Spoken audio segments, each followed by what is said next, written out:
So Chris, in the previous session, Fabrice told us about the ABC of motivation, autonomy, belonging, competence. Can you tell us a bit more about how to create a context for autonomy? Yes, there's a challenge for leaders and organizations to rethink the context for autonomy. And so as Fabrice was explaining, the focus is on creating the framework, right?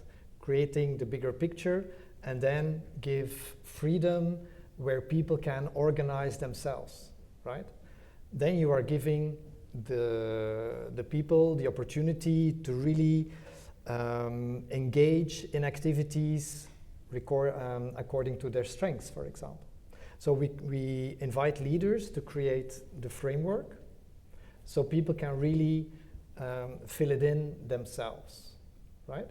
And there's a link that people will automatically make between what is their personal driver, what is their personal purpose, what do they really enjoy doing, and then they will see the link with the organizational purpose, right?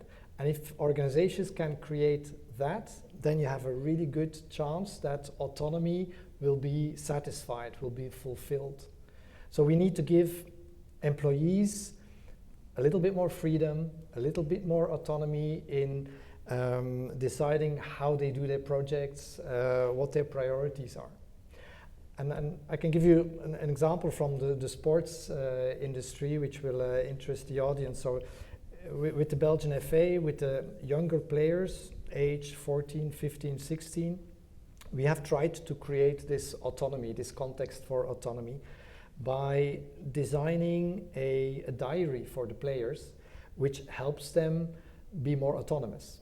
Because what we ask them to do is sit together with their coach and define their goals for the week. What do you want to do in terms of your technical development, your tactical development, your physical strength, your psychological development? What are the goals that you are going to set for this week, for this month?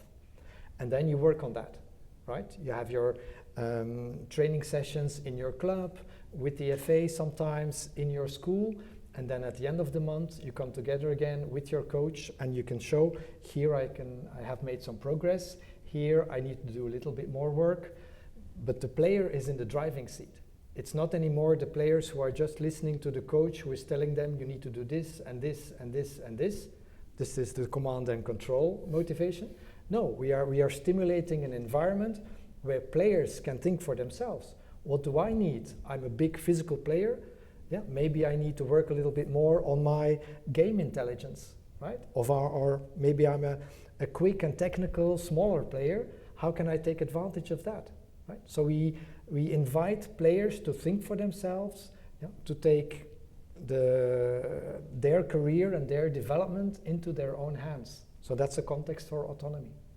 And if I may, one thing is interesting is if people are fixing their objectives, they will be much more engaged in attaining them than if I fix it for you. Absolutely. And it's crucial, in fact. And there is one thing that is very important. It is we have to change our mindset.